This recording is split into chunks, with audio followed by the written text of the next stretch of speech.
Hi and welcome to this video where we're going to have a proper look at VR4, so V-Rally 4. So been messing around with it for around about a week or so now.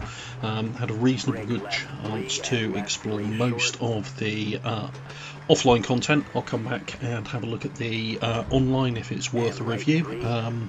So this is purely sticking with the offline stuff. So it's predominantly broken down into two key areas. You've got the V-Rally mode itself and then the free run. Free run does something I'm actually quite a big fan of, and that is everything is unlocked, all locations, all tracks, all cars, all stages, the lot, so you can mess around and do whatever the hell you want, which in my view is absolutely brilliant. I'm not a big fan of stuff being locked unnecessarily away. So V-Rally mode is the core of it, and in this basically you become a rally driver across multiple disciplines, travelling the globe, building your team, building cars and racing them in various environments. To be honest, it's a bit of a confusing mess. It's very tricky at first to know what you should be doing, where you should be going, how it all works. It's not particularly intuitive, and it's not particularly brilliant or groundbreaking in any way from that point of view. It's functional, but that's about it, in all honesty. So if we start by looking at the stages, from a graphics point of view, the car models are okay. There's a decent range of cars. I think there's around about 50 or so vehicles in it in total, and they are modelled adequately. They're not brilliant, but they're not appalling. It's the stage design that really does stand out here. There's some really good, well designed stages, and they look really good with some excellent lighting at times as well. They really do look great, and one of the nice things about the stages is we're treated to some more unusual locations now that they're not tied into the WRC license.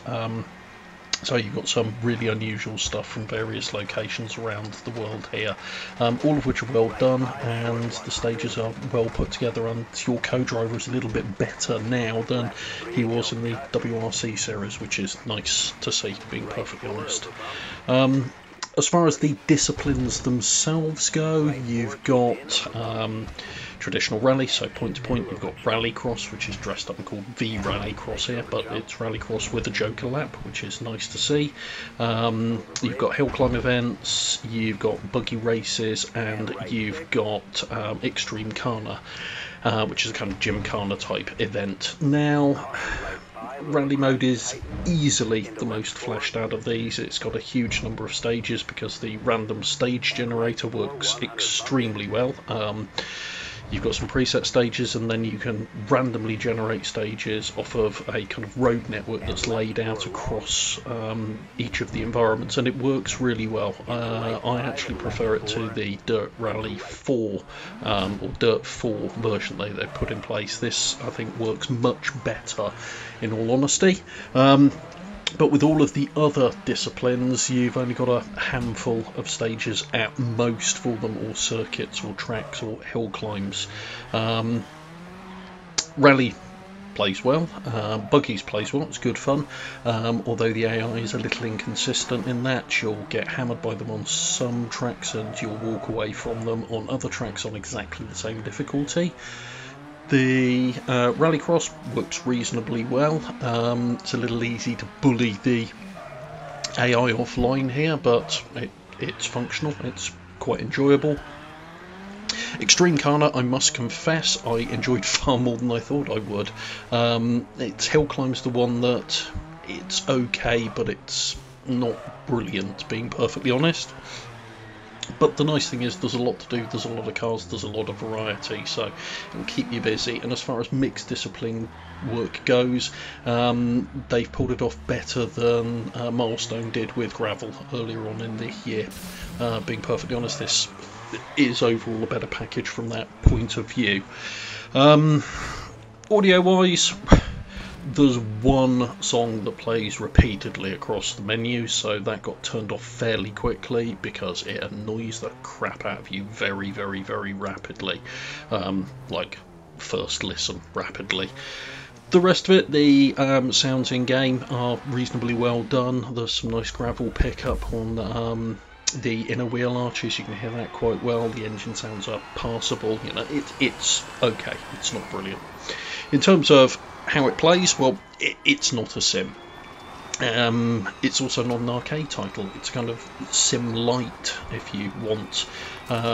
If you played the WRC series, particularly WRC7, you'll know pretty much what to expect. It's got sim elements to it, particularly in the unevenness and the effect it has on the car of the actual stages themselves. The handling works roughly how you would expect it to, but you know, there's no huge amount of depth to it. But that's not necessarily a bad thing. This was always slated as kind of arcade racer, and it's not pure arcade, but it's definitely not pure sim. And I don't like the Simcade title either, so I'm going to call it Sim Light. Very light, but Sim Light. So overall, would I recommend it? Well, it does have some issues. So for example, when you go into the replay mode, if you're using a wheel, you cannot actually turn the overlay off and have a look just at the replay. So you can use the R3 button to do it, but the R3 button does nothing when you've got a wheel plugged in. If you're just playing it on a controller, works perfectly well, which makes replays and photo mode pretty much useless if you've got your wheel set up. Other issues, I've had occasional loss of force feedback, complete loss of force feedback, mainly in the Canadian Proving Ground, the kind of base you get to play around on, which is a bit annoying because that's where you go to test cars before you buy them, so it's very hard to know whether a car is worth buying, so you just head to the free run mode and try it in there instead. And every now and again, and this can happen both at the start of a rally or if you go off and stop and need to restart, you can floor the throttle and you can hear the engine, you can see the revs building, but it just will not move. You swap in and out of gears and it may move eventually, but a lot of the time you end up having to reset the race. So none of this stuff is stuff that can't be patched out, but it's a bit annoying in all honesty. That, and as I say, the AI is a bit flaky in the career mode. Yeah, it is quite confusing. But overall, I've got a bit of a soft spot for V-Rally 4, just as I did for WRC7. My only real conundrum is, would I have preferred them to have been making and putting out at this time of year a WRC8? Well, I don't know if the devs have lost the license or gave the license up, so I don't know how feasible that would have been. But given that gravel was okay, but ultimately a little bit disappointing as far as a sort of like arcade-style sim light rally title goes, yeah, this is pretty good. If that's what you're looking for and you enjoyed WRC7, it's probably worth a look. If you're unsure though, I would leave it until you get a price reduction on it. So that's my review of V-Rally 4. If you've enjoyed this, please do hit the like button. If you want to see more like this, subscribe away, and if you've got your own thoughts or views or questions, please do ask them in the comments below. Thanks very much. Bye.